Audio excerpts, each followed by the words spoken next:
as I say, it planted a further seed into my head to say, you can't do this anymore. How you've lasted this long, I have no idea. And I used to think that. But I decided to confront the leaders of this gang. I decided to confront them and say, right, I want out.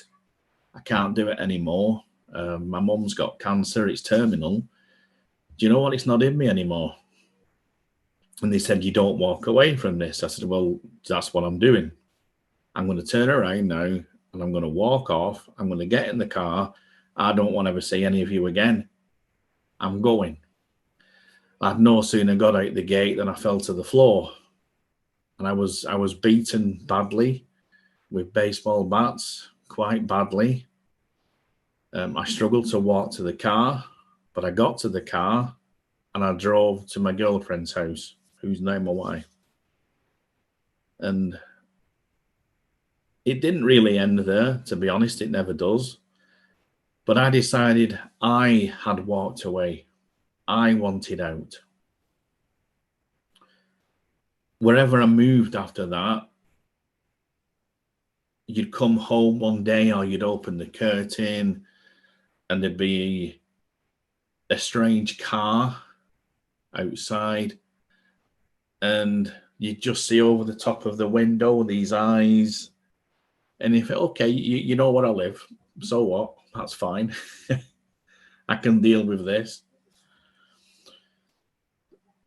So I did get out, but it came at that price where even now I suffer with some of the injuries, but I'm out of it. Now in 1999, my mum finally passed away with cancer. And that was time to grow up. I'd managed to get out of the gang stuff. I'd walked out of that. I was still dabbling with occult matters. And I decided it was time to put that to bed because we wanted to get married. I thought, you know, adults get married, not children, really. I need to grow up. I need to get a normal job. I need to do what normal people do. So that's what I did. Decided to sell all the artifacts and the occult stuff I'd got. We got married in 2002. Still together. For 20 years we've been together. And it's been wonderful. It's blessed me with 4 marvelous children. But 2005, our first child was born. Where we were living at the time, the nearest play group, if you will, was in a church. And my wife used to take him. And then it come to that inevitable time where she was at work. And guess who was asked to take him? Me. I was unsure about going to this church after everything I'd been through, everything I'd done. However, it was nice. Of course, it was run by ladies. And these ladies, because I was the only male in there, they couldn't help but make a fuss of me, asking me all sorts of questions. And, you know, I never once had to get up to go to the counter to get a coffee. They used to bring it me. It was nice. And after a few months, that question, I'd say that question was inevitably going to come. Have you ever thought of coming to church? Well, I'd not. I used to go to church, nowhere to walk round here. But after a while, my wife decided, let's go to this church. Let's see what's what. And I got to be honest, it's not what I remembered church. It was a wonderful Pentecostal church in Bolton. And it had you know, when I walked into this church, I was expecting what I was used to. But I walked in, it was just like a big auditorium. I mean, I lovingly phrase it as it was like going to a gig. There was a band on stage, all the instruments. I could see all the instruments, and what I now know was worship was marvelous. It was absolutely wonderful. You know, the music, the singing, it was good. It was like going to a gig. You know, the quality was brilliant. However, the preach, I had no idea what he was talking about. Ultimately, what happened? I ended up going to a smaller church because I found it a bit too big for me. I was asked if I'd like to attend an FGB dinner meeting in Bolton with the wonderful, God bless him, Jim Priest. And I wasn't sure. And then they said, free food. Well, you've got me. I'm going.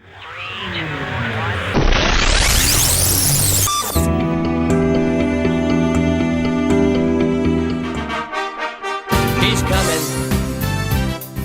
Jesus is coming.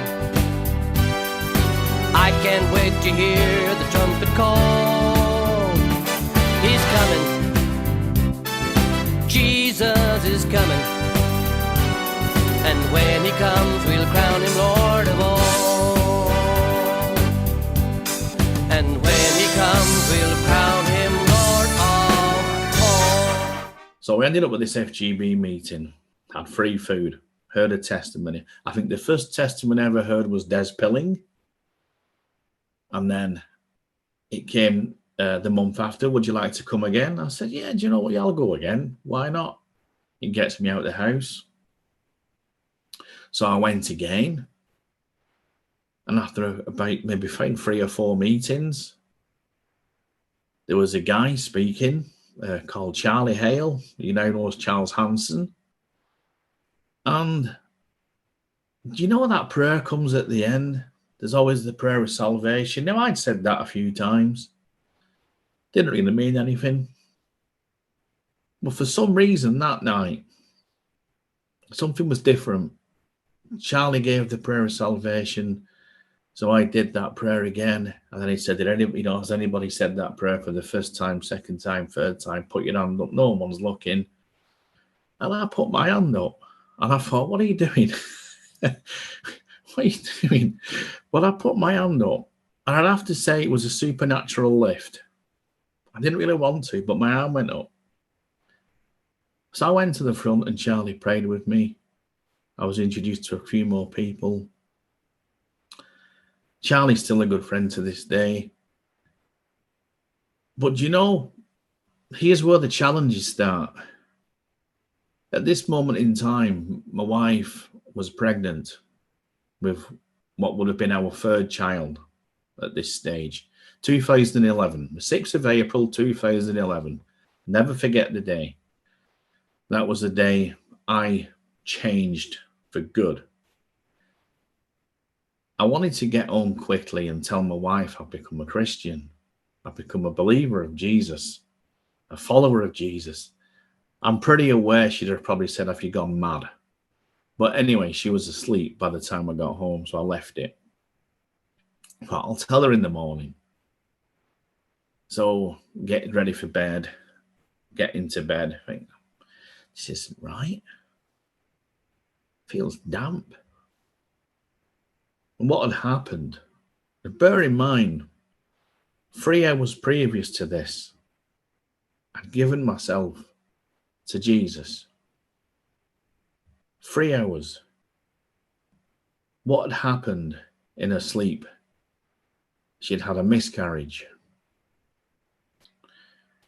Quite messy, as you can imagine. No point going into details. So I woke her up, phoned for an ambulance, phoned up her sister to come and have the other 2 children. And I said, Lord, what are you doing? I've just given myself to you. I want this relationship thing But why have you allowed this to happen? Because bear in mind, I'd been going to church, I'd heard sermons, but I've never made that commitment. So I had a bit of knowledge from what was being said. But I was asking questions now. How have you allowed this? And it took me a while to work things out. But, you know, there's two things you can do at this point is walk away and say, not for me, sorry. Or you have to consider, and this is where, when Charlie prayed, there was instant knowledge. There was this, I was thinking different. I was talking different. I know this. People have said it. But what did I do? I'm home. My wife's just had this miscarriage. She's on her way to hospital. I'm waiting for her sister to come because we've got the other two children. And I'm sat in the living room talking to the Lord. Never done that before, really. Not to this degree. But asking questions. But I'd had a relationship with the devil as well before. And I'd never really cut that off. So people can have all sorts of reasonings why that would happen. But I'm finished with that now. And have been for, obviously, before this incident happened. Ultimately, she came home. It was hurtful. It was very hurtful. It took us both a while to get over it. It took me a week to tell her that I'd now become a believer because she was in hospital. When I did tell her, I was right. She thought I'd gone mad. But she saw changes. She saw changes. I'll jump forward a bit for time. We had another little boy. After this, we decided, we'd try again. And we did. Now, at this point, I'd become the president of the Bolton chapter of the FGB. I was well established in church. Things were going good. I was learning. I was getting into the scriptures. I was reading every day. Things were good. My life was brilliant at this point. We had our third little boy, Jacob. And when he was born, the nurse, the midwife, gave him this little bundle of fun. But he was foaming from his mouth. And I shouted to one of the nurses, I said, is this normal? I've got two and I've never seen this before. She quickly took him, put him in this I don't know what you call them, the crib things, rushed outside.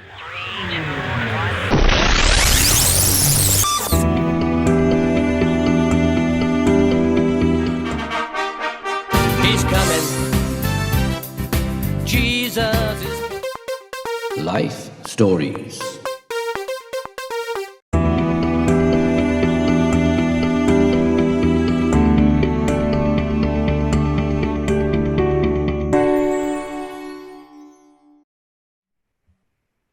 And 10 minutes had passed, and I'm like, what's going on? Where's my little boy? And I asked to see him, and they wouldn't let me. And then I started getting a little bit agitated, shall we say. And I said to this guy came in, and I said, listen, can you tell me what's going on? He said, I don't know, I've nothing to tell you yet. I says, well, listen, this is how it is, okay? I'm a follower and a believer of Jesus Christ. I'm a Christian. And I'm going to say things ain't looking good, my friend. And if this is the case, I need to go and pray for my son. And he said, I'll see what I can do.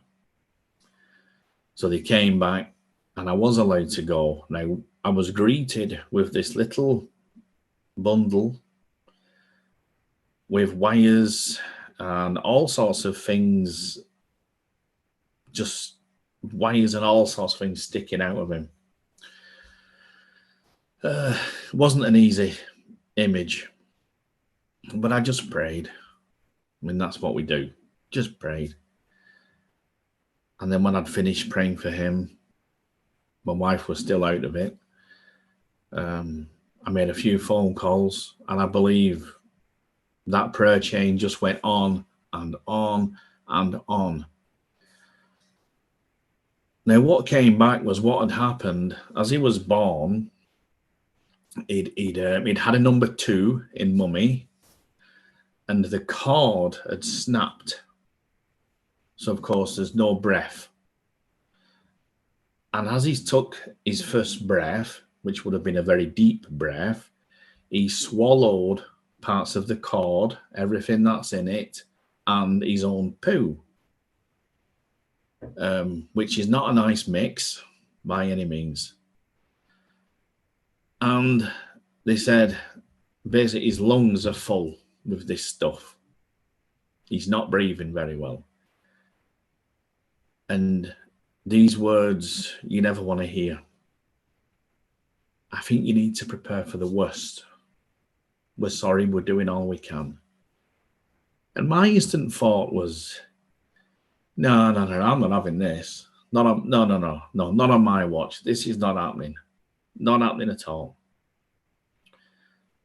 And immediately, I was just praying. In my head, I was just praying. Lord, you're in control of this. I can't do this. And again, the phone calls, let people know, get the prayer chain going, get it going. And you know, this is the wonderful thing. And you know, I'm not because I've got to be careful when I say this. He was born on Good Friday. By Easter Monday, would you believe they'd managed to take all the wires away? They took everything away. All he had was oxygen at that point. Within a week, he was breathing on his own. Within 2 weeks, he was home. Now, I'll never forget speaking to the consultant, and he said these words. I'll never forget them. He said, "I can't explain how your son's alive." And I said, "Well, I can." He said, "Yes." He says, I believe you're a Christian. And I said, "Yeah." He said, "Well, medically, I can't explain this." He said, I understand what you believe, and that's fine. He said, "However, I'm a medical man." And I said, "Well, listen, Jesus saved my son. There's no other way." And he's 9 now. And he doesn't have any breathing difficulties. After everything what was said, he's a wonderful young boy. We were told not to have any more children. The Lord told me he was going to bless me with a little girl. You've seen her. She was here at the beginning. We were told your wife cannot have any more children. She's had severe miscarriages. The Lord says we're having a girl. We're getting a girl. We got our little girl. The Lord's never stopped blessing me since I made that decision. I now run a radio station, Lancashire's Lighthouse Radio, which the Lord blessed me with. When he gave me the instructions to do that, I had no idea. But if the Lord says it's going to happen, it's going to happen. And that is a very, all glory to the Lord, nothing to do with me. I'm merely a puppet. That's now global. Our company, we run it through 195 countries. And I think that the as we approach the end for me, and there's loads, I could go on for hours, but I think what I believe my testimony presents to people who don't know Jesus is that you might think you're not good enough, or I've done things. Well, do you know what? It doesn't matter. It really does not matter. The Lord knows what you've done. You can't hide them. And I know it can sound difficult, but that is the truth. He knew everything I'd done. I recall trying to take my own life when I wanted to get out of the gangs. He's coming. Jesus is coming. I can't wait to hear the trumpet call. He's coming. Jesus is coming. And when he comes, we'll crown him Lord